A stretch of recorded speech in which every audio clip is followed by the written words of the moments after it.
లేదు, చేయలేదు.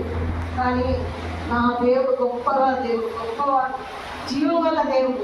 ఎవరు ఏమైనప్పటికైనా మేము పెద్ద ఆడగలిగిన దేవుడు కోసం మనకి ఎవరు సాయం చేయాలి. నాకు 6 రకాలు అన్నదమ్ములు ఉన్నారు, బంధువులు, కొడుకులు, కోడలు ఎంతోమంది ఉన్నారు. కానీ ఆపద తీర్చలే. దేవాది దేవుడే దిగొచ్చి నా చెయ్యి ఉంటుంది. గంతెత్తు అక్షరాలు వచ్చేది నా దగ్గరికి. రోజుకు నరాలు పీకి రక్త పరీక్ష చేసేవాళ్ళు రోజు ఏ మెషన్తో సక్కగా కాలేదు. కాకపోతే దేవుడు నన్ను ముట్టి లేపి అదే రోజు బాబు నా కొడుకు ప్రార్థన చేసిన తెల్లవారే అప్పుడు నా నోటి నుంచి మాట వచ్చింది.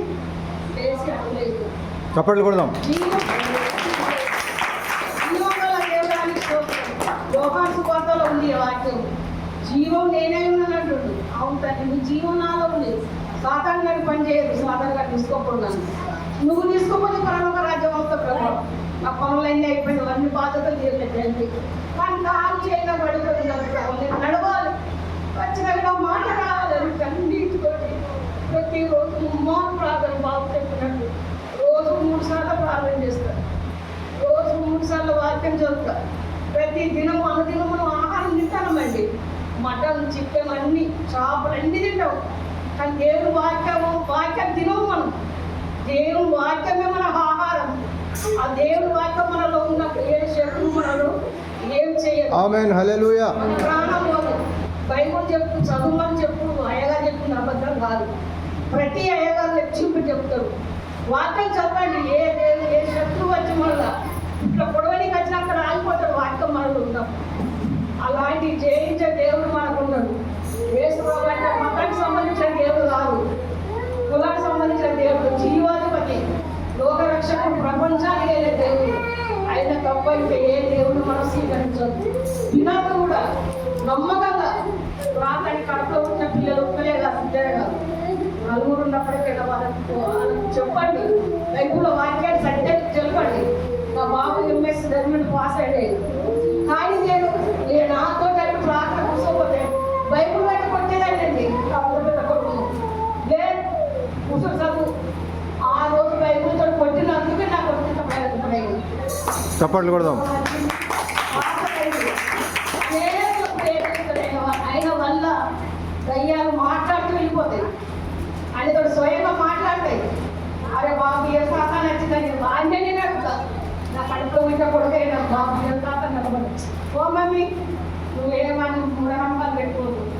దేవుడు విశేషించినట్టు అంతే. ఉదయం లేచి నడుస్తారు, లేస్తారు. నిమిషం ఉన్నది బిడ్డ మామీ ఎక్కడ బాబు అంటే వచ్చి పని చేస్తారు. అమ్మ కోసం వాక్యం చదువుతుంది. అది ప్రతి తల్లిదండ్రి తన పిల్లలను ప్రతిరోజు చదివించి బైబుల్ చదివించి ఒక్కొక్కప్పుడు మోహన్ చేస్తామమ్మా. 3 పూటలు భోజనం చేసి గురువు తెచ్చుకుంటాను. లేని వాక్యంలో బలపడితే ఏమైతుంది? పక్షవాతం ఎందుకంటే పక్షవాతం అండి. నాకు ఇక్కడ మాట్లాడగలిగిన దేవుడు నాకు ఆయన చెప్పారు. చేతులు ఏడు ఆయన నాయకులు నేను నచ్చిన పోలే నా చేతులు నా కాళ్ళు వేసి నా బాబు నా కూడలు కదా బిడ్డే ఇద్దరు నన్ను చేయవద్దు నడిపిస్తుంటే నా కొడుకు డ్యాన్స్ చేస్తాను. నేను ఏసయ్యా సోత్రం సోత్రం సోత్రం. మా అమ్మ నడుస్తుంది, నడుస్తుంది. హాస్పిటల్ నా కన్నీరు కావాలి. ఆ కన్నీరు తిన్నట్లేదు. కన్నీరు తూర్చింది, నడిపించింది. ఇక్కడ దాకా వచ్చి మా అన్నయ్య వద్ద చూశారు. మా సాక్ష్యం ఈ సంఘంలో చెప్పాలి. మీరే కదమ్మా అనేక నాకు ఇస్తారండి. మేలు చెప్తాను. ఎన్ని కుటుంబాలకు నా సాక్ష్యం చెప్పి నడిపించి అంత ఎదుగుకోబడ్డారు. 2 కొడుకులకు 2 బిడ్డలకు పెళ్లి చేశానండి. చేపలు ఎంత బంధువులు ఆంధ్రక చెల్లండి.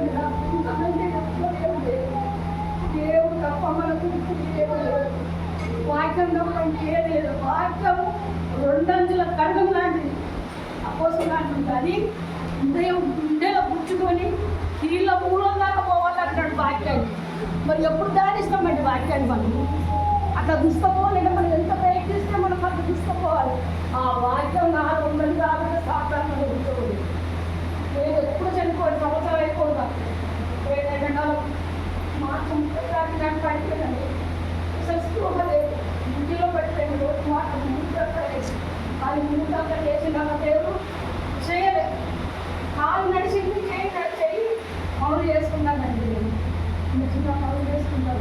ఇంతకన్నా గొప్ప సాక్ష్యం ఎక్కలేదు. మీ ఊళ్ళో కానీ మీలో కానీ ప్రతి ఒక్క చెప్పుకోండి నా సాక్ష్యం గుర్తింపు. కుటుంబాలు రక్షించుకోండి, మీకు మీరు రక్షించుకోండి. కానీ పిల్లలను బైబుల్ చదివిస్తే బైబుల్లో అనేక జ్ఞానాలు ఉన్నాయండి.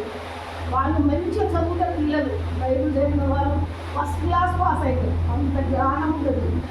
డాక్టర్లు కావచ్చు, ఇంజనీర్లు కావచ్చు. మా పిల్లలు పెద్ద పెద్ద చదువులు చదివారండి. ఏది బైబుల్ చదువుతారనే ప్రతిరోజు బైబుల్ చదువు. బైబుల్ చదువుని కూడా పెట్టాలి. చదువు రాకపోతే చదివిన వాళ్ళు చదివి మోకాల మీద ప్రార్థన చేయించి చాలు. మీ పిల్లలన్నీ కథలు ఉంటే అమ్మ అన్న పిలుపుకు ఆహారం లేదని దేవుడి మాట. నా కొడుకు అది నేర్చుకున్నాడు కాబట్టి అమ్మ అన్న మాటకు ఆహారం నాకు ఎత్తింది. నా కొడుకు శ్రమపడ్డాడు, ప్రార్థన ఎంత నేర్చాడో తెలియదు. వాళ్ళ ఏడుపు దేవుడిని నన్ను రోజు ఇక్కడ మీ మధ్యన నిలబెట్టిన అనుకోండి. దేవుడికి వందనాలు పెట్టడం తెలుస్తుంది. చిన్నప్పుడు చర్చ అయినప్పటికీ అదే ప్రశ్న పిల్లలు ఎదుగుతలేదు.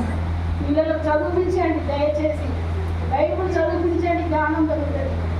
అదే మాకు నేను కోరుకునే సంఘంలో హైదరాబాద్ నుంచి ఇక్కడికి వచ్చి నా సార్తో చెప్పండి. అన్నయ్య వదిలేసి నాకు చెప్పినప్పటికైనా మాట తీయకుండా వచ్చాను. రానంటున్నా అసలు రానంటే రానని పండితే దేవుడు నన్ను ఇదిగో నడిపిస్తున్నట్టు ఈ సాక్ష్యం కూడా సాక్ష్యం వల్ల నేను వచ్చిన దేవుడు రామని వందనాలు. చేయడం అందరికీ వందనాలు.